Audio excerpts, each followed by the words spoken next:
Buenas tardes a todos. Quería empezar, como no puede ser de otra manera, agradeciendo a la Comunidad de Madrid su invitación y su oportuno encuentro respecto a los paisajes culturales, especialmente a Ana del Cló, que es la persona que ha hecho la mayor parte de los trámites administrativos, que siempre son muy poco agradecidos. Y también quería agradecer al Comité Español de ICOMOS, y especialmente a su presidenta, María Rosa Suárez de Inclán, la confianza en mí para hacer algunas consideraciones sobre los paisajes culturales. Bueno, parto de esta última idea que se ha dicho, el paisaje, no hay paisaje si nadie lo mira. Yo siempre digo que yo tengo un perrito que lo quiero mucho y él ve el paisaje, pero no ve el paisaje como lo vemos nosotros, él ve formas, él no construye el paisaje mentalmente. Por lo tanto, estamos partiendo de una idea que se hace fundamentalmente en la cabeza. Y luego también quería señalar que muchas veces estamos ante discusiones en las que creemos que estamos descubriendo los mediterráneos, que estamos descubriendo ideas muy nuevas, cuando a veces podemos encontrarlas incluso en textos que tienen ya unos ciertos años. Así que para abrir boca y para generar ya una idea sobre algunas de las cuestiones que me preocupan, pues planteo un par de citas de dos asturianos, una del año 56 y otra de los años 20, en la que ya plantean algunas de las cuestiones que estamos tratando aquí. Una de ellas, que es de Juan Antonio Cabeza, en una viguía de Asturias, dice: el hombre, por más que se mueva sobre el mundo, permanece atado a su primer paisaje. Con lo cual está señalando que nuestra identidad, ¿no?, nuestra conformación como personas, depende sin duda del paisaje que vemos en la infancia. La otra, que también es de un asturiano, bueno, no es de un asturiano, pero que sí se asentó en la región, que es Antonio Pérez y Pimentel, que hizo un libro, bueno, y promocionó uno de los miradores más conocidos de Asturias, que es el Mirador del Fito. Planteaba ya en un libro con este título la idea de que el paisaje es un estado del alma. Así que, como ven, las reflexiones que plantean un metalenguaje sobre el paisaje no son de antes de ayer, no están inventadas en los últimos años, sino que tienen ya una trayectoria bastante antigua. El paisaje no es paisaje si alguien no lo mira, pero además el paisaje tiene otras lecturas. El paisaje es el espejo en el que nos reflejamos. Cuando nosotros vemos el paisaje de una ciudad, de una región, nos estamos viendo a nosotros mismos, que somos los que los construimos. Así que en el paisaje nosotros reflejamos nuestras aspiraciones, nuestras fracturas sociales, reflejamos nuestras dudas, nuestras incertezas. Todas esas cuestiones están sin duda en el paisaje. Así que el paisaje no solamente es que nos da nuestro propio carácter e identidad, sino que además nos refleja y otros pueden valorarnos perfectamente según tratemos o según nos expresemos en el paisaje. Más cuestiones iniciales. Nosotros, en esta visión sobre el paisaje, y sobre todo a nosotros que se nos tacha, y con tanta razón y muy frecuentemente, de europeocentristas, tendemos a plantear unas calidades del paisaje, ¿no?, en una tradición que plantea el paisaje como algo excelso, como algo bello, con una perspectiva y unos criterios que, cuando nos los cambian, encontramos fealdad, ¿no? Hay una canción muy hermosa de Caetano Veloso que habla sobre Sao Paulo, que es una ciudad dura, sin duda, y con un paisaje muy duro, pero que realmente cuando se mira con otros ojos puede tener también otra visión. Y como él dice, Narciso encuentra feo aquello que no ve en el espejo, aquello que no está en el espejo. Así que cuando no nos vemos nosotros es cuando encontramos rarezas en el paisaje. Nunca vamos a entender en un contexto como el nuestro, nunca vamos a encontrar problemas en la imagen de Venecia, que de alguna manera ejemplifica muy bien esa tendencia histórica hacia el paisaje, en su calidad, en su belleza, en su carácter de generar paz y de generar buenos sentimientos. Pero no debemos olvidar que el paisaje también puede atontar, entre comillas, la actitud de una civilización o de una sociedad. La belleza del paisaje puede aminorar a veces problemas sociales muy profundos, sociales y económicos, que quedan difuminados por ese éxtasis que a veces nos traduce. Este paisaje, que es sin duda bello, Es la frontera entre Ceuta y Marruecos, que actualmente es uno de los puntos más candentes del planeta, ¿no? Una de las zonas en las que se contraponen dos modelos socioeconómicos y culturales muy potentes, y además que se ha convertido en una frontera luctuosa y que, sin embargo, a veces el paisaje no lo refleja. Por lo tanto, hay que saber mirar el paisaje. Yo creo que la primera idea es la de que hay que saber mirar el paisaje. Sobre todo teniendo en cuenta que, y enlazando con la idea con la que se me presentó, el paisaje es quien lo mira, el paisaje es muchas más percepciones sensoriales, pero sobre todo es vista, ¿no? La vista es la más importante. Y, sin embargo, nuestra mente es más rápida que la vista. La mente es la que hace el paisaje. Los paisajes los construimos en la cabeza, no están ahí fuera, o ahí fuera hay formas, pero el sentido del paisaje lo tenemos colectivamente en nuestra cabeza. Cuando vemos el paisaje, por lo tanto, lo vemos con el tamiz de nuestra formación, de nuestras aversiones, de nuestras querencias. Y la mente, además, tiene una capacidad para reconstruir argumentos a partir de aspectos fragmentados. Nosotros no necesitamos tener, no sé si se ve bien en la diapositiva, la escritura completa de este texto para saber lo que dice, porque nuestra mente es muy rápida e inmediatamente reconstruye aquello que no está en el papel o que no está en la diapositiva. Y con el paisaje nos pasa lo mismo, ¿eh? En la mirada estamos llenos de lugares comunes que a veces utilizamos de una forma incluso sin percatarnos de ello y que tienen que ver con el paisaje, pero también con otras miradas, ¿no? Cuando nosotros vemos este anuncio y nos planteamos qué puede tener en común estas tres personas, obviamente el mundo de la publicidad nos plantea que es un proyecto de casa para el futuro, un futuro, ¿no? Sin embargo, seguramente lo que tengan estas tres personas es que trabajan para la misma agencia de publicidad y que a lo mejor este señor es un señor gay que vive con otro señor en su casa, esta señora tiene otro marido y esta hija pertenece a otros padres, que será lo lógico. Por lo tanto, el paisaje hay que saber mirarlo, porque el paisaje, con mucha frecuencia, puede, en función de nuestra propia trayectoria y experiencia, puede darnos mensajes que sean errados, o por lo menos que nosotros no valoremos perfectamente lo que es un paisaje concreto. Nosotros vamos a defender el paisaje desde el punto de vista patrimonial, y cuando hablamos del patrimonio, y no solo de los paisajes culturales, siempre hay que recordar las dos aproximaciones que tenemos al mismo. Una que sería la aproximación institucional, que sería la de la columna de la izquierda, en la cual es en la que nos encontramos ahora, la aproximación al paisaje desde las leyes, desde la academia, desde la universidad, y en la cual lo que es el patrimonio es el resultado de la reflexión, del reconocimiento, es una vertiente más abstracta, ¿no? Interesa más cómo se identifica, ¿no? Que a veces el propio elemento patrimonial, nos interesan esos valores humanos, globales, ¿no? Por no citar el valor universal excepcional, nos basamos y nos estamos mucho más tranquilos si utilizamos criterios científicos y al final el patrimonio se constituye como un capital, como un recurso de las ciudades, de los territorios. Pero luego está el patrimonio, en la columna de la derecha, que arranca de abajo arriba, y que es el patrimonio que viene de la experiencia, de la emoción, de la identidad, que era la primera diapositiva que les enseñaba, y en el cual muchas veces lo más importante es lo concreto, aunque sean cuestiones que sean valoradas por colectivos específicos, locales, pequeños, y no importa que no lo entienda la comunidad de al lado, ¿no? En tanto que sea una serie de códigos culturales que expresan determinadas formas de entender la vida, de entender la fiesta, de entender el arte o de entender las relaciones sociales. En esta idea, o en esta línea, que es más objeto de los antropólogos, que es sobre todo objeto de los antropólogos, en el patrimonio se es o no se es, ¿no? Y no es tan importante a veces atribuirlo a criterios científicos.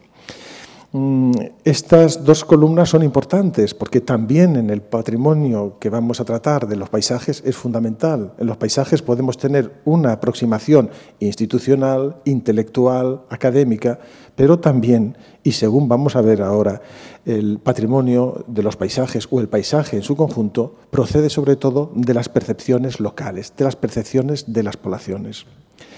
Ya se ha hecho mención en parte, no muy profundamente, y yo tampoco, obviamente, porque no tengo mucho tiempo, no voy a poder plantearles con mucha profundidad las cuestiones del Consejo Europeo del Paisaje, que no va solo sobre los paisajes culturales, obviamente, pero sí me parecía importante hacer un pequeño zoom en algunas de las cuestiones. No me voy a detener en aquellos aspectos que se han dicho ya ayer, como lo que es la definición, pero sí recordar aquella cuestión de que el paisaje es cualquier parte del territorio, tal y como lo percibe la población. Con lo cual, la palabra percepción es básica.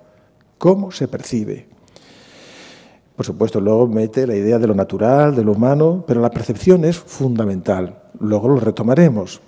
También quería recordar 3 conceptos claves para el Convenio Europeo del Paisaje, que además hablo de él porque, aunque en Europa es un texto ratificado por muchos estados, algunos muy importantes todavía no, como Alemania, que ya se comentó ayer, pero que más allá del territorio europeo está sirviendo también de referencia en otras latitudes a la hora de trabajar con el paisaje y también con los paisajes culturales. Y quería recordar que en este texto hay como 3 acciones básicas. Si todo el territorio es paisaje, hay que gestionar todo el territorio. La idea de la gestión es una cuestión que plantearía, por lo tanto, medidas para actuar y poner en valor o mejorar la totalidad del paisaje.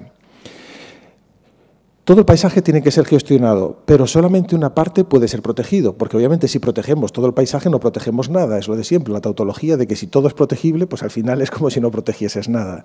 Entonces el propio convenio señala que además por motivos patrimoniales hay determinadas zonas del paisaje que deben ser protegidas y que es la que enlazan con los aspectos que trataremos después, aunque el otro o la otra acción del propio convenio sería la de la ordenación del paisaje, ordenar el paisaje, que se trata o bien de crear paisajes nuevos o bien de restaurar aquellos paisajes que hayan tenido algún tipo de problemas. Así que territorio, todo el territorio es paisaje. Por lo tanto, todo hay que gestionarlo. Hay que gestionarlo entero, es decir, como planteando la imagen de un plan general de ordenación urbana. Obviamente plantea la ordenación de todo el municipio. Pues en este caso, el paisaje tiene que ser gestionado entero. Ahora, protegido ya no todo, solamente aquellos espacios que por sus valores, especialmente los patrimoniales, merezcan ser objetos de una atención particular. Y luego vendrían los paisajes que deberían ser ordenados. En algunas circunstancias puede darse el caso de que sean paisajes que tienen que ser gestionados porque todos lo tienen que ser, que tengan que ser protegidos porque tengan valores y que tengan que ser ordenados porque hayan sido sometidos a algún tipo de presión. Además, y sin detenernos mucho más en este documento, pero sí me parece importante otro aspecto que señala, que es el objetivo de calidad paisajística. El objetivo de calidad paisajística se entenderá para un paisaje específico como la formulación por parte de las autoridades públicas competentes de las aspiraciones de las poblaciones en lo que concierne a las características paisajísticas de su entorno. Traduciéndolo, si el paisaje es lo que las poblaciones perciben en el territorio, habrá que atender a estas percepciones para saber cómo se quiere mejorar y cualificar un paisaje. Y las instituciones que son responsables de llevar a cabo esos programas serán las instituciones públicas.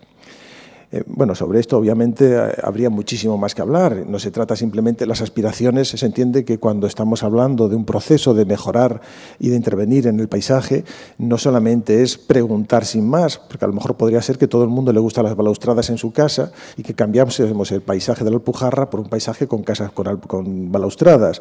Esto todo tiene que ir acompañado de un proceso de acompañamiento y, por supuesto, de participación en el que a la población se le señalen cuáles son los valores de su paisaje, que al final decide las balaustradas, pero bueno, por lo menos que sea con conocimiento de causa. Haciendo también una síntesis sobre algunas de las cuestiones que se trabajaron ayer y hoy han salido también en algunos casos en las 2 intervenciones que me han precedido, podríamos plantear como 3 grandes capas del paisaje. 3 grandes capas, pero que obviamente están absolutamente interrelacionadas. Habría la capa de la infraestructura, o lo que podríamos denominar infraestructura del paisaje, que son los componentes naturales. Son aquellos que tienden a cambiar menos a lo largo del tiempo, aunque sabemos que la acción humana puede hacerlos transformar a veces en muy poquito espacio, pero en general son elementos muy estables y a veces medidos en centurias o en milenios. Luego vendría lo que es la estructura, que es la construcción social del territorio, que es la historia del territorio y que es la delimitación o la definición del proceso de construcción histórica por parte de las sociedades que utilizan ese territorio. Es la acción humana. Y luego habría una superestructura, que son las percepciones, porque si admitimos que el territorio que el paisaje es percepción, obviamente los aspectos que vienen de cómo se entiende este paisaje, tanto desde las perspectivas populares y locales como desde las perspectivas intelectuales, serán importantes para conocerlo. Nos interesaba saber, por lo tanto, para cualquier paisaje, no solamente qué entiende la población, sino cómo lo ha visto la pintura, cómo lo ha visto la literatura, es decir, cómo se ha percibido. Todos estos elementos, infraestructura, estructura y superestructura, de alguna manera, y perdonen la redundancia, estructura algunas de las cuestiones que hemos ido viendo ayer. Un aspecto, por lo tanto, en este proceso es que el paisaje, como se ha indicado con mucha frecuencia a lo largo de estos días, es que no es un elemento estático, sino que evoluciona. Por lo tanto, la patrimonialización de un paisaje también es un proceso. Nosotros tendemos a ver los paisajes culturales como algo inamovible, como algo estático, pero evolucionan a lo largo del tiempo. El proceso de patrimonialización de un paisaje, es decir, cuando nosotros le otorgamos unos valores especiales, culturales a un paisaje, pues responden a procesos que son complicados de trabajar, complicados de identificar, que además no siempre se producen en las distintas culturas con la misma potencia. E incluso en un mismo paisaje puede haber procesos de patrimonialización distintos. Piénsese en un paisaje como el de Jerusalén, ¿no? El paisaje de Jerusalén, según se perciba o según se pertenezca a una u otra comunidad, se tendrá un proceso o una percepción distinta de lo que es la patrimonialización de ese paisaje urbano. Además, tenemos aquí los distintos procesos de patrimonialización que tienen los paisajes cotidianos y los llamados paisajes excepcionales o representativos. O si lo prefieren de otra manera, podríamos diferenciar entre aquellos paisajes que solamente son o que fundamentalmente son apreciados por las poblaciones locales frente a aquellos otros cuyo reconocimiento trasciende el lugar y se expande hacia ámbitos más amplios. Porque realmente la capacidad de generar identidad lo tienen todos los paisajes habitados, todos los paisajes. Por eso decimos además que todos los paisajes son culturales. Es una redundancia decir paisaje cultural, porque si no hay una percepción y hay una construcción de un determinado lugar, de la imagen de un determinado lugar, no hay paisaje. Pero, sin embargo, otros tienen una proyección más amplia. Además, este proceso de patrimonialización o de dar valoración con un interés cultural añadido a un paisaje no es un proceso lineal, no es como si nos subimos en una escalera del Corte Inglés y de la primera planta subimos a la segunda. No. Los procesos de patrimonialización pueden seguir a veces una línea más o menos clara, pero en otros casos puede haber paisajes que adquieren una gran valorización en un momento determinado, pero que luego decaen o que luego vuelven a subir o que tienen procesos que alteran sus valores consustanciales y destruyen su carácter. Así que ni siquiera aquella complejidad que le señalaba de que las distintas comunidades tienen procesos de patrimonialización del paisaje distinta, también además en una misma línea puede haber distintas lecturas. Un aspecto del que yo no voy a hablar mucho, porque mi compañera Rocío Silva lo va a hacer dentro de un par de días, sería el de los llamados vectores de patrimonialización, ¿no? Pero que es importante a la hora de identificar qué elementos en un proceso de patrimonialización son los que actúan de palanca, ¿no? ¿Qué elementos y, sobre todo, qué atributos de los elementos que hay en un paisaje actúan de palanca para generar esa patrimonialización, para generar ese interés cultural? Y esto es importante porque estos elementos conviven con otros que no tienen ese valor patrimonial y es fundamental identificarlos para trabajar sobre ellos. Bueno, esto lo vamos a pasar, voy a correr un poquito para tener tiempo a todos. Bueno, he corrido tanto que me he saltado el anterior en el que planteaba la importancia también de las escalas, algo irresoluble todavía, ¿no? Algo irresoluble, porque está claro que cuando estamos hablando del olivar o de la dehesa, estamos hablando de tipos de paisajes, ¿no? O de tipos de paisajes patrimoniales o culturales, pero no son los paisajes exactamente. El paisaje tiene que ser concebido siempre en una escala local, comarcal. Es muy difícil que planteemos un paisaje de 1 millón de hectáreas. Eso es casi imposible. Cuando estamos hablando de paisajes tenemos que plantear, desde luego, horizontes mucho más acotados y que además se adaptan fundamentalmente también a aspectos que vienen influidos por la infraestructura que les enseñaba antes, ¿no? Las cuencas visuales son un elemento también muy importante en la definición de los paisajes. Y aunque es muy difícil establecer la delimitación de los paisajes, porque no siempre sirve, a veces es una línea, ¿no? Si lo proyectamos en un mapa, puede ser una línea, sobre todo si coincide con un perfil montañoso. Pero cuando estamos en una zona llana, ¿no? La Mancha, ¿hasta dónde llega la Mancha? ¿Dónde termina la Mancha? Son, sin duda, aspectos que están por resolver aún. Así que soy también consciente de que voy a lanzar más preguntas que soluciones, pero me parece que son fundamentales en nuestro debate y que, sobre todo, en las conclusiones que nosotros recojamos al final de estos días, tienen que estar presentes. Bien. ¿Cuál es el estado de la cuestión, entonces, sobre estos paisajes patrimoniales? Como verán, utilizo patrimoniales, a veces culturales. La palabra de patrimonio, de paisaje cultural, no me gusta, ¿no? Me parece que es poco defendible desde el punto de vista científico. La palabra de paisaje patrimonial, aquí yo creo que el patrimonial sí añade un elemento que diferencia unos paisajes que realmente tienen que ser protegidos, que tienen valores para ser protegidos. Y ya vamos planteando la idea de que los paisajes patrimoniales no lo son todos los paisajes, pero también tendríamos que plantear otro concepto, que es el de paisaje patrimonializable.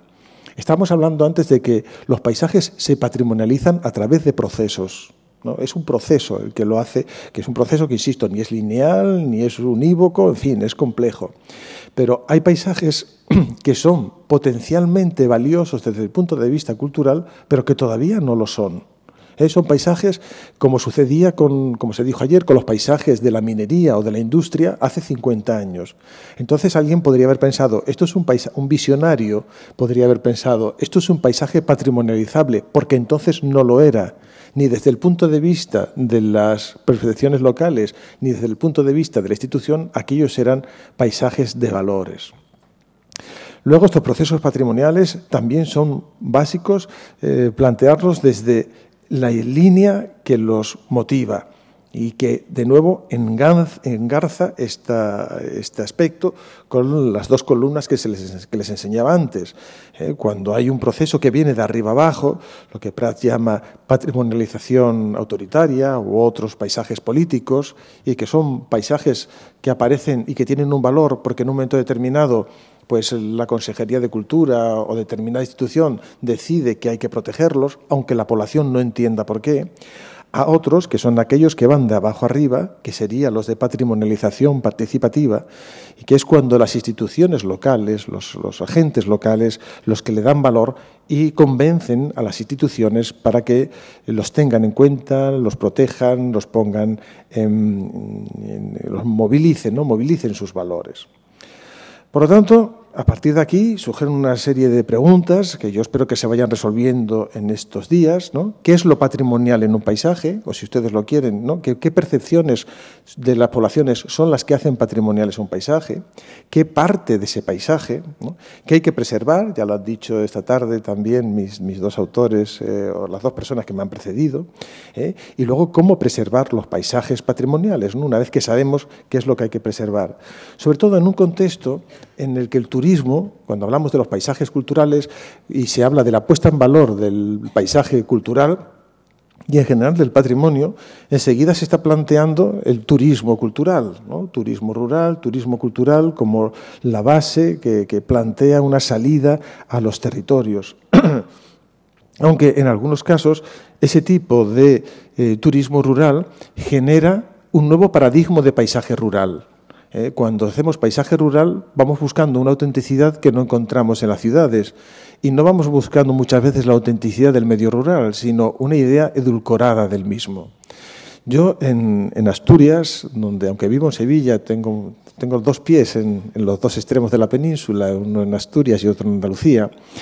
Cuando hacía salidas para hacer fotografías en Asturias y me encontraba pues las bañeras en medio de los prados para que bebieran, las bañeras que ya no se usaban en las casas y que se tiraban en medio de los prados para que bebieran las vacas, o veía cómo se embalaban la hierba en unas bolsas como de basura, negras y blancas, que tenían un impacto en el paisaje, pues con mi imagen urbanita y mi trayectoria urbanita decía, qué desastre, ¿no? ¿Por qué no tenemos más sensibilidad?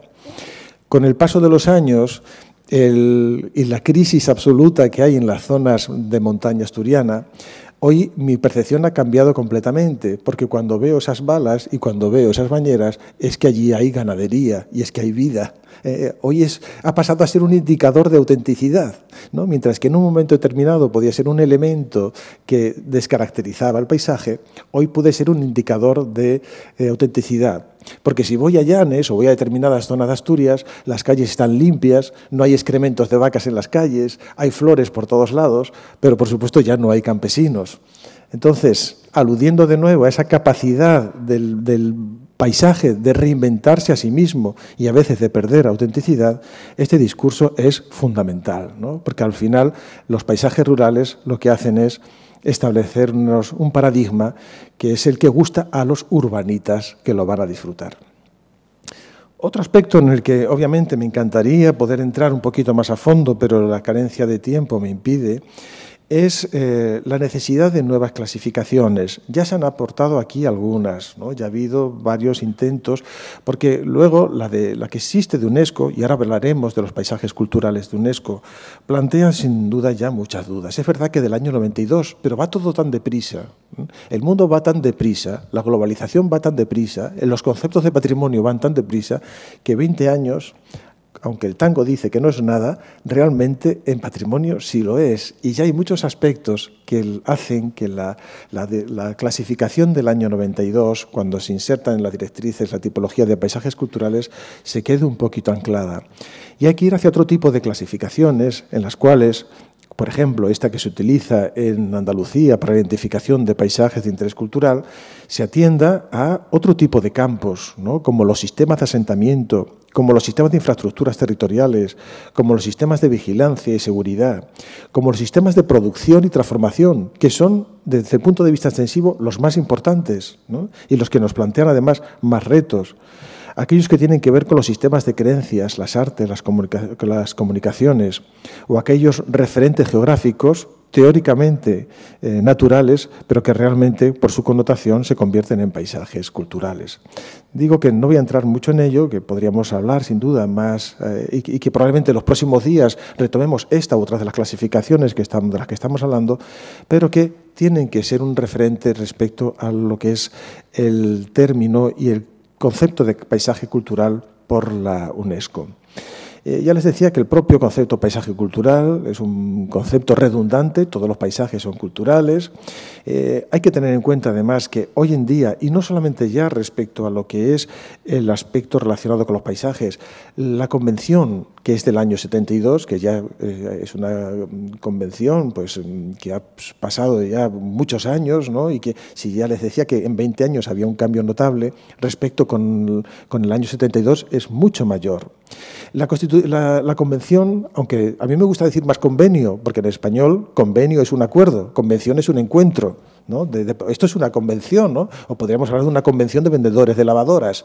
Para nosotros convención es otra cosa, convenio es la palabra. Pero bueno, utilizo esta porque, como todos ustedes saben, es la que está más extendida y no quiero crear confusión. Pero en su momento fue un avance muy importante porque planteó el reto de trabajar con patrimonio natural y patrimonio cultural al mismo tiempo y establecer una serie de categorías que, si bien no eran exactamente equiparables, pero planteaba al menos ese acercamiento. Y estamos hablando de los años 70. Fíjense que todavía hoy en día la cultura, la protección de la cultura va por un lado y la naturaleza va en otro en la mayor parte de nuestras comunidades autónomas y de nuestros países. O sea que hay un elemento modernizador importante en aquel texto. Pero las categorías han quedado ya muy antiguas. Todavía las de patrimonio cultural, ¿no? de monumentos, de conjuntos, de lugares, tienen un cierto pase, pero las del patrimonio natural son complejas, se han quedado desfasadas y los propios criterios también. Los criterios estaban bien en los años 70, pero ya hay realidades patrimoniales que escapan a aquella concepción. Esta lista al principio estaba muy planteada para ese patrimonio excelso, excepcional, único, de valor universal, pero durante estos decenios están entrando otras sensibilidades que plantean que más bien la lista lo que tiene que ser es, como se dice, su propia estrategia representativa, y a veces no ya de solo lo excelso, sino de aspectos más vernaculares, de aspectos locales. Por eso yo ayer les decía en broma, habrá que hablar de los valores locales excepcionales, porque cada vez este tipo de conceptos tiene que integrarse en todos estos argumentos que estamos tratando. El hecho de que ahora los criterios, antes eran 6 culturales y 4 naturales y quedan por separados, ahora lo que hacemos es los hemos juntado, pero es ponerlos uno detrás de otro, siguen siendo los mismos. Esto requeriría sin duda un planteamiento distinto, aunque bien es cierto que es muy difícil que se haga una reforma de la Convención, porque esto implicaría que todos los países volvieran a ratificar el texto y sería, desde el punto de vista diplomático, complicado. Si a esto le unimos que se acusa a la Convención por su carácter eurocentrista o de cultura occidental, de ser muy materialista, pese a todos los textos que han aparecido en los últimos años que relativizan esta cuestión. Este aspecto ya les he señalado respecto al valor excepcional universal. Y luego unas directrices, ¿no? La Convención se ha constituido como una especie de constitución o como una ley, ¿no? Más bien como una ley, porque además tiene rango legal, ¿no? En aquellos países que la han ratificado. Pero para su implementación, como una especie de reglamento, tenemos las directrices, de las cuales ha habido ya muchas ediciones. Las primeras que se hicieron tenían 28 parágrafos. Las de 2013 tienen 200 largos, es decir, que se ha multiplicado por 10 el número de parágrafos que tiene. Como la Convención no se puede actualizar, viene un nuevo concepto a las directrices, ¿no? Cada uno llega, y yo siempre digo que son como un árbol de Navidad, ¿no? Cada uno llega, pone su concepto y al final las directrices no tienen una coherencia global, ¿no? Es verdad que van incorporando, van actualizando el corpus conceptual de UNESCO, pero no tienen una coherencia global entre sí, ¿no? Por eso digo que cada vez más se asemejan a un totum revolutum. Bien, respecto a... Bueno, esto ya lo he dicho, ya tampoco voy a insistir en esto, que se ha dicho suficientemente en estos días, ni siquiera la definición, estas definiciones de UNESCO que son terribles, ¿no? Que quieren decir tantas cosas, que yo no la puedo leer, porque si alguien la lee, se pueden leer, pero no en voz alta, porque si no se asfixia, ¿no? Una persona no tiene capacidad para leerla de corrido sin asfixiarse, ¿no? Y dicen tantas cosas que al final no dicen nada, ¿no? Lugar, tal, no la voy a leer. Exímanme de ese trabajo que además ya se ha presentado durante estos días. Pero bueno, ven que ¿dónde se pone el énfasis? En el lugar, ¿no? Y en la idea del trabajo combinado entre la naturaleza y el ser humano. Ahora bien, pónganse ustedes a trabajar con los paisajes culturales de UNESCO. Es una tarea muy, muy difícil. Ni siquiera se sabe muy bien cuántos.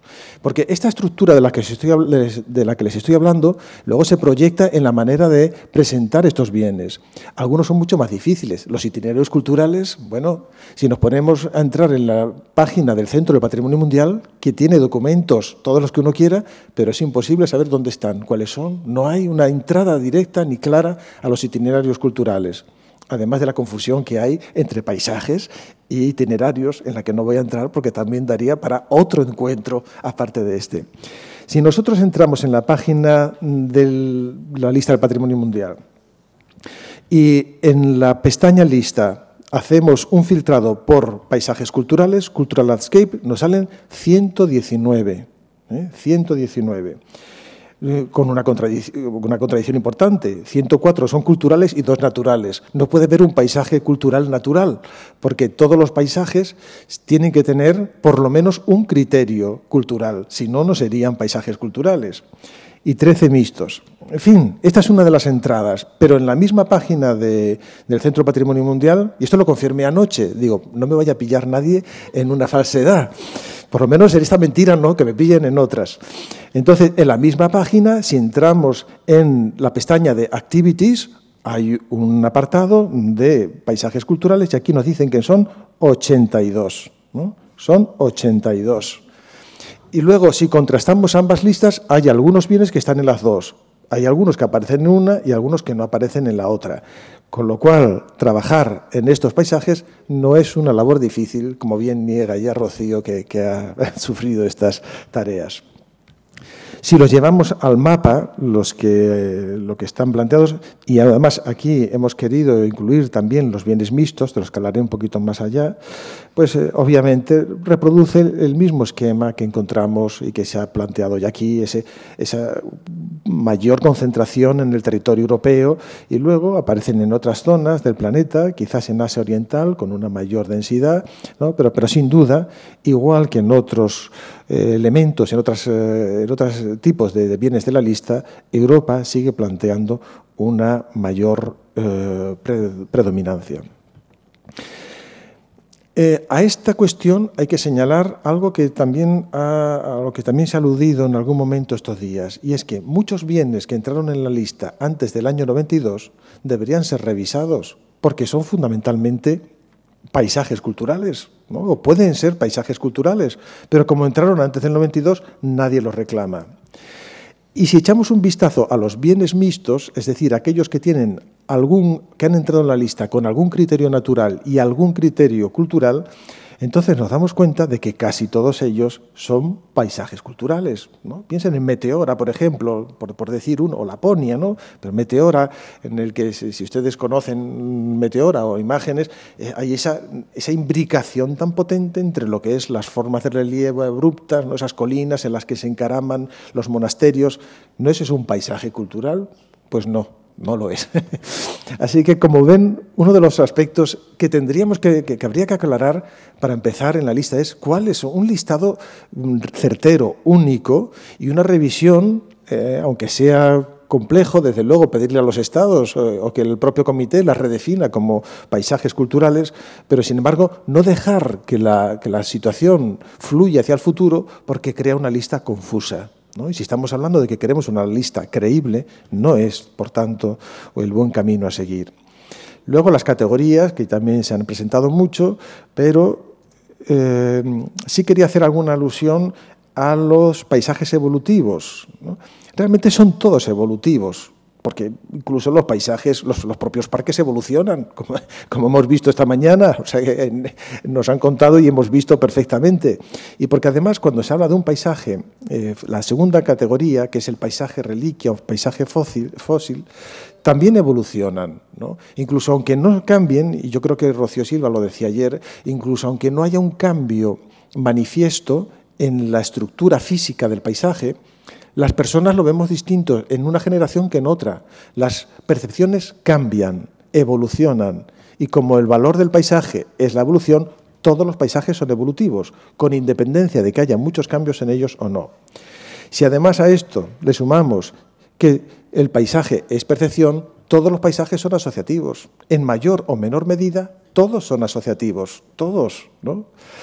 Y de hecho, en algunos casos, porque bueno, en el caso de Australia es quizás más potente por los valores religiosos, etcétera, que le asignan a esta famosa colina, pero en algunos lugares, aunque no estén en la lista, o en algunos casos sí, pero el hecho de que un paisaje se convierta en un paisaje asociativo depende pues del azar absolutamente, ¿no? Hoy en día Arles está absolutamente connotado, además de sus ruinas romanas, de su maravillosa ciudad, pero cuando uno pasea por Arles, pasea con Van Gogh, ¿no? Van Gogh está con él, está connotándolo todo. Si en vez de Arles, Van Gogh se hubiera ido a Nimes o a Troyes o a cualquier otra ciudad francesa, ese carácter asociativo lo tendría esa otra ciudad, ¿no? Con lo cual nos plantean a veces estas cuestiones de reflexión que tienen que ser tenidas en cuenta cuando los estamos valorando. Así que En esa diferenciación entre denotación y connotación, ¿no? Entendiendo por denotación lo que son los aspectos físicos más objetivables de un paisaje, ¿no? Las formas, los colores, y teniendo en cuenta o tomando por connotación aquello que no se ve, ¿no? Aquello que atribuye un valor al paisaje, como les decía antes, la idea de Van Gogh, pues podríamos plantear que en esta estructura de UNESCO, con todos los problemas que he señalado, mientras que los aspectos de la denotación y del orden, etcétera, son más potentes en los paisajes relacionados con parques y jardines y menos importante en los asociativos. Al revés, la connotación va aumentando a medida que vamos desarrollando las distintas categorías que he presentado. Desde el punto de vista de la evolución, es una evolución que tiene una tendencia al alza, la de los paisajes culturales en la lista. Es verdad que con dientes de sierra, ¿no? Hay momentos, pero que también dependen un poco de la propia evolución de la lista, ¿no? En la que ya saben que hay momentos en que tiene un fuerte crecimiento, de repente UNESCO dice estamos en overbooking, vamos a tomar medidas, la estrategia, etcétera, y hay parones, pero la tendencia en general es al alza, de forma que, como ya se ha comentado, hoy tenemos un 10% aproximadamente de bienes que se corresponden con esta, teniendo en cuenta que no sabemos muy bien el número que son, pero más o menos el 10% o algo más de los que están en la lista se corresponden con esta categoría. Y uno de ellos es sin duda Aranjuez, que los valores obviamente no están solamente en los dos tridentes barrocos, ¿no? Que arrancan por un lado del propio palacio y luego que estructuran una buena parte de la ciudad y luego todo ese paisaje en cuadrículas, sino, como se ha dicho también, la vega, ¿no? La vega que además no es una vega que no esté planificada. El propio trazado de muchos de los caminos de la vega están también relacionados con esta idea de control barroco del territorio. Así que si esta zona se degrada, ¿no? Si esta zona se degrada, como nos están contando, sin duda es tan importante como si se degrada esta otra, ¿no? Al menos desde el punto de vista de UNESCO, la importancia radica en la interconexión de ambas. Bueno, hay muchos paisajes de carácter rural, el de Van Millán, que no solamente es por los budas, sino precisamente por la cultura del agua relacionada con los procesos de producción en este lugar, los paisajes de la minería, etcétera. Quería hacer un comentario sobre los paisajes urbanos históricos, que es, ya se ha dicho también, es más que una nueva categoría, porque insisten mucho desde el Centro del Patrimonio Mundial en que es más bien una herramienta, pero que sin duda ha sido algo que ha venido a torpedear de nuevo un proceso que es complejo entre sí, ¿no? Si ya para nosotros, como ven, nos cuesta conceptualizar el paisaje, nos mete en un concepto que no viene ni del Comité de Ciudades Históricas de ICOMOS, ni viene del Comité de Paisajes Culturales de ICOMOS, sino que aparece de repente, sobre todo muy potenciado desde el Centro del Patrimonio Mundial, y que plantea esa idea del paisaje urbano histórico que, aunque tiene algunos aspectos, alguna intención buena, que comentaré después, pero que creo que los resultados son muy caóticos, Para empezar, si hay un paisaje urbano histórico, ¿no debería haber un paisaje rural histórico? Digo yo, ¿no? Si lo nuestro es la coherencia científica, si nos planteamos esto, por mucho que nos digan que es una herramienta, que es una idea, etcétera, pues realmente creo que no es algo muy, muy clarificador. Les decía que tiene como dos aspectos este texto que arranca además del Memorándum de Viena. En fin, hay una trayectoria de discusión de los paisajes urbanos históricos muy potente desde la mitad del decenio anterior, ¿no? Y por un lado, ¿qué es lo que pretende? Sustituir o superar el concepto de conjunto histórico. Lo cual es verdad que en muchas ocasiones conservar una ciudad o plantear la calidad del patrimonio de la ciudad no puede ser simplemente en la línea que encierra su centro histórico, porque hay valores, es verdad que la mayor parte de ellos paisajísticos, aunque no solo, que están más allá. Así que plantea el cambio o el salto al territorio. Pero ahí es donde debería haberse quedado, en el territorio, no en el paisaje, pero se confunde paisaje y territorio. Y luego la otra intención de este texto, ¿no?, es aminorar las trabas que se imponen a la intervención, sobre todo de arquitectura contemporánea, y que en aras de una calidad, etcétera, pues tiendan a barrer o a aminorar la observancia que se establece para mantener la homogeneidad y la armonía de estos ámbitos. Por lo tanto, creo que es una experiencia difícil que viene a hacer más complejo todo este ámbito del que estamos hablando, pero que lo quería traer porque estamos hablando en Madrid sobre una candidatura que probablemente se acerque a estos aspectos y creo que tienen que ser debatidos. Además, se llaman paisajes urbanos históricos. ¿Alguien puede explicar qué es lo histórico? Yo me encantaría que alguien ahora en el debate me dijera qué es lo histórico. ¿Cuándo empieza lo histórico? ¿Cuándo termina lo histórico? Hoy. Si lo histórico es cuando yo empecé a hablar de esta charla.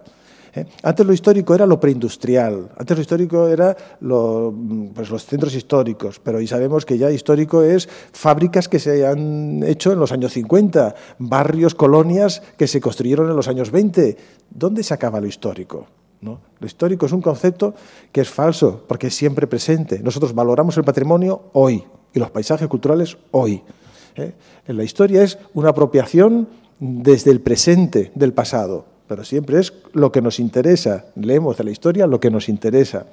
Por lo tanto, otro aspecto que creo que es que hace más engorroso la defensa de esta cuestión o de este concepto en el que no me voy a detener más. Si luego quieren ustedes, pues planteamos algún debate, pero que sin duda ha aprovechado la ciudad de Río de Janeiro, que tiene muchos valores. Bueno, por ir concluyendo, que ya va haciendo la hora, me gustaría, sobre todo para que debatiésemos sobre esto hoy o sobre todo los días que vienen o que nos quedan para los talleres, las personas que participen en ellos, partir de la idea de que el territorio no es sinónimo de paisaje, no es el paisaje. Es verdad que es la percepción del territorio, es el paisaje, pero no es el territorio. Son dos conceptos distintos. Paisaje es percepción y territorio son formas, ¿no? Medio ambiente, si ustedes quieren. El paisaje es la parte y, en todo caso, el territorio sería el todo.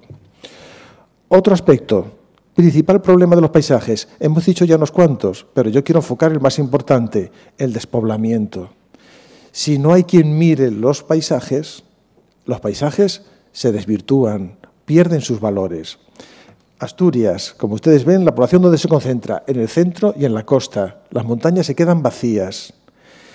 Si las montañas y sus paisajes se quedan vacíos, desaparecen las personas que los entienden, que los han creado, que les han dado nombres, que a veces ni siquiera están registrados, ni siquiera los conocemos porque no están por escrito. Desaparecen las personas que aman esos paisajes. Nosotros desde la ciudad podemos ir a los picos de Europa, al Concejo de Caso o a Cangas del Narcea y nos puede encantar y apreciar esos paisajes, pero nunca lo haremos como la población de allí. Así que la principal amenaza para cualquier paisaje, más allá incluso de las autopistas, te digo, Pedro, es la idea del despoblamiento, que se queden sin las personas que los entienden. Otro aspecto importante, y son pequeñas píldoras, pero que me gustaría, que quiero resaltar, porque sobre todo en algunos casos no se hablaron mucho ayer. Paisaje es también una palabra que viene del mundo anglosajón, que tiene esta traducción un poco fea de empoderamiento, pero que plantea de alguna manera la toma de conciencia de las poblaciones locales del valor de sus recursos. Y es fundamental que las poblaciones locales vean el valor de sus paisajes, ¿no? Conectando con el Convenio Europeo del Paisaje. No se puede proteger, no se puede valorar lo que no se conoce. Así que hay que empoderar a las poblaciones. Y además, dentro de ellas, hay que plantear el papel de la mujer. ¿Han aparecido mujeres hasta ahora en los proyectos que se nos han enseñado? Nada. Es como si no existiera. Y las mujeres tienen un papel muy importante, sobre todo en los procesos productivos rurales tradicionales. Tienen que estar ahí y no suelen aparecer casi nunca. Y si se fijan, a mí me parece un poco chocante este lenguaje políticamente correcto, siempre de amigos, amigas, etcétera. Pero es verdad que hay que hacer un esfuerzo por plantear a veces no solamente la palabra hombre, que aunque ya sabemos que genéricamente incorpora también a la mujer, pero como este es un campo en el que tiene muy poca visibilidad y en el que las cartas siempre dicen el papel del hombre y la naturaleza, ¿no? Digo, bueno, la mujer tendrá también algo que decir. Así que en el empoderamiento de los paisajes creo que también hay una cuestión de género que a lo mejor traspasa lo que son los intereses de un encuentro, pero que creo que también es objeto de reflexión. Porque si el paisaje es población, más de la mitad de la población es de las mujeres.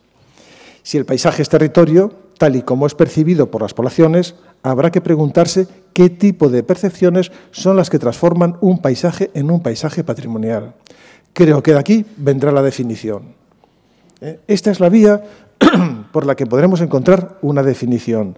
Y además seremos coherentes tanto con la filosofía de UNESCO, aunque no esté bien expresada en la forma que hoy entiende los paisajes culturales, como con contextos como el del Convenio Europeo del Paisaje. Y luego, no se puede valorar la dimensión productiva del paisaje con la de los monumentos o conjuntos históricos. Y aquí entraríamos en un ámbito complicado. ¿Son los paisajes culturales como los diamantes para siempre? Sobre todo los productivos. ¿Qué pasa cuando ya no haya tabaqueros en el Valle de Viñales, ¿no? Todos tenemos muy claro que la romería del Rocío, si algún día la gente no va al Rocío, pues se acabó, porque no se puede obligar a la gente a ir a una romería. Pero tampoco puedes obligar a la gente a seguir cultivando cuando a lo mejor ese producto ya no tiene mercado o ya es otra cosa. Es decir, que ¿tienen los paisajes culturales fecha de caducidad? ¿O tienen algunos paisajes culturales fecha de caducidad? Dejo la pregunta sobre la mesa. Y luego la cuestión que les comentaba antes, la revisión de la lista, categorías, criterio e incluso el espíritu. Y especialmente en el caso de los bienes mixtos, que muchos de ellos, por no decir todos, tienen un valor cultural. Es importante pensar además que estar en la lista no es un premio, sino una responsabilidad. Y en esto, ya, y prometo que ya acabo en 5 minutos, voy a permitirme hacer algunas reflexiones sobre el caso de Madrid. Tienen además que perdonarme porque ni he seguido muy directamente el proceso, es decir, que no estoy al día, prácticamente estoy como casi todas las personas que desde ICOMOS pues planteamos alguna conversación con nuestra presidenta, por lo que aparece en la prensa, pero son algunas ideas muy básicas además, pero sobre las que creo que también habría que hacer alguna cuestión, ¿no? Está en la lista indicativa, perfecto, es el primer paso, pero hay que ser realistas. Estar en la lista es una condición sine qua non, pero hay que ir más allá. Esto es, antes se decía, el pistoletazo de salida es cuando se entra en la lista del Patrimonio Mundial. Estamos incluso en un momento previo. Las listas indicativas, además en España ya sabemos cómo son. Hay bienes en la lista indicativa desde los años 90, están ya en un limbo. Hay otros bienes que en cambio han pasado por la lista indicativa como un Sputnik, como un cohete, ¿no? La Torre de Hércules, es que ni la vimos. Por lo tanto, otra cuestión que podríamos revisar y criticar es la lista indicativa, pero esto sí que ya no puedo hacerlo hoy. Así que, realistas, hay que ser realistas.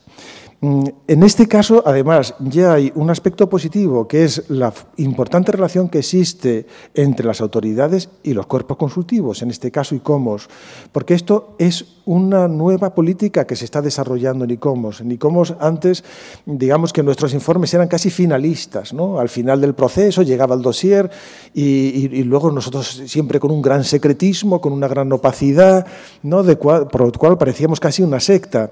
Y en los últimos años, tanto por un acuerdo, tanto por iniciativa del propio comité como de las dos instituciones, se plantean nuevas políticas de asesoramiento mucho antes de que lleguen a la evaluación, de que llegue el misionero, ¿no? Del que llegue el evaluador a hacer la evaluación y que se encuentre aquello como una caja de sorpresas, ¿no? Por lo tanto, yo creo que esto ya es un activo que se está desarrollando en esta candidatura. Algo que es importante siempre, porque están los papeles, pero parece que es como lo de la sostenibilidad, ¿no? Que se añada todo para que sea políticamente correcto una vez más, pero que después eso no se concreta en nada. Yo creo que la identificación de agentes es básico, casi porque lo primero que se hace es identificar valores, pero los agentes, las personas concernidas, que en este caso, como ahora comentaré, creo que son muy variadas y que son un punto fuerte de la candidatura, requieren una importante investigación. Después, paisaje cultural urbano.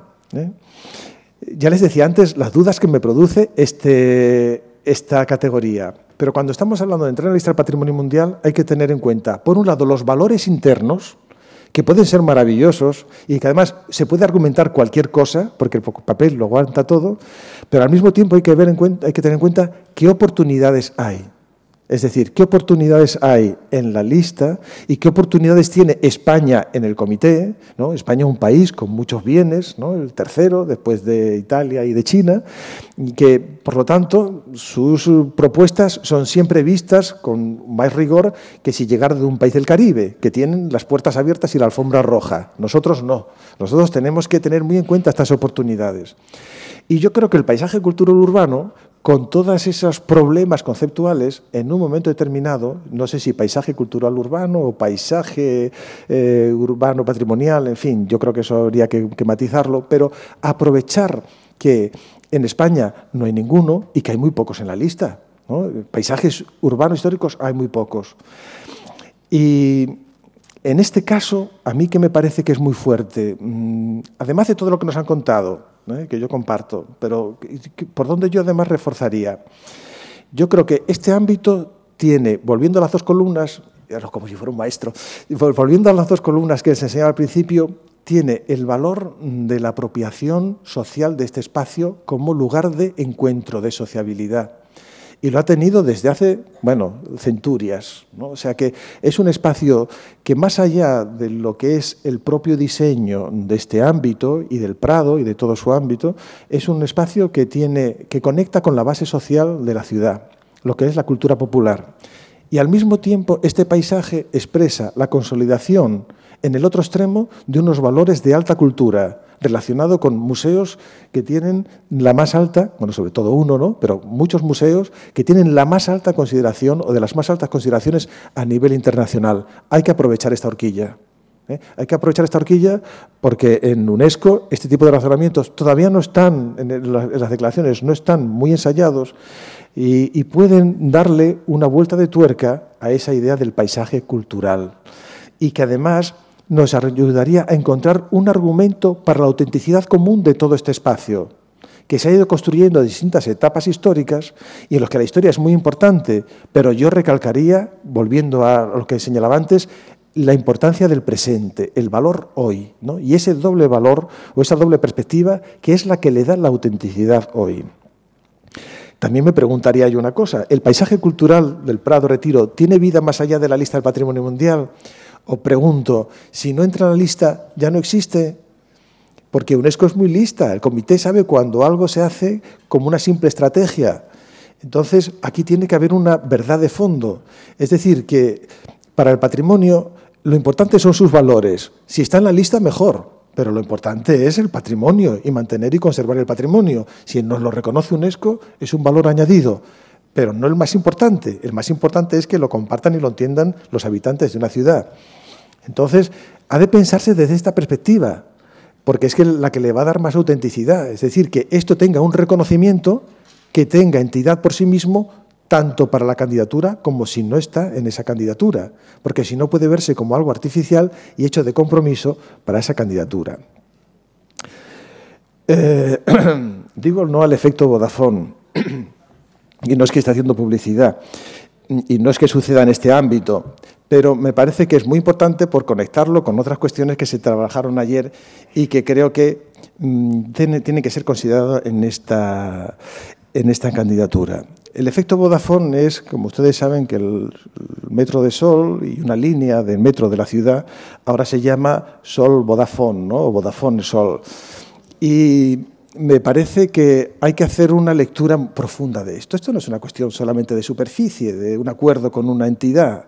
¿Qué estamos vendiendo? Nuestra identidad, ¿no? Vodafone no se ha fijado en una estación de metro que haya perdida en Vallecas, no. Se ha fijado en Sol. ¿Por qué? Pues, y no solamente porque sea en la que hay quizás más líneas, porque se supone ese ámbito es el corazón de los madrileños. Entonces, cuando se hace una concesión a una línea regalándole parte del nombre de la ciudad, estamos regalándole también nuestra identidad. Y el próximo paso a lo mejor es que la calle Mayor se llame calle Mayor Motorola, o la Gran Vía Movistar. Es muy peligroso. La lista del Patrimonio Mundial, y entonces enlazo con algunas de las cuestiones que hablamos ayer, porque si esto sucede en esta escala, ¿qué podría pasar entonces si uno tiene el mayor rango de reconocimiento internacional? Yo creo que la fortaleza de esta candidatura está precisamente en la idea de la defensa de lo público. La defensa de lo público, tanto lo público como espacio de encuentro, como las infraestructuras públicas de museos para el enriquecimiento espiritual de la población. Yo se lo pondría como valor. Y precisamente eso me sale a partir de estas lecturas. Eso no se puede vender. Tiene que estar claro. Nosotros podemos luego aprovechar, cuando estamos defendiendo una zona patrimonio mundial, que haya exenciones o ventajas, pues porque se trabaje con productos ecológicos, porque hay una política agraria específica, pero no por ser patrimonio mundial, porque eso, de alguna manera, puede ser pervertir el propio espíritu de la Convención. Y como yo creo que en este caso este es un valor tan potente, el lugar de encuentro y el entendimiento de la alta cultura, creo que es un buen punto de partida para reflexionar sobre esta candidatura, a la que yo tengo toda mi simpatía, por supuesto, no me puedo pronunciar mucho. Hasta aquí puedo leer, como se suele decir, ¿no? Pero a la que espero que trabajen con mucha fuerza, con mucha intensidad y que llegue a buen término, porque creo que tiene muchos valores. Creo que es complicada, no es un reto fácil, pero creo que tiene muchos valores y yo les animo a que, por supuesto, lleguen a ella. Muchas gracias.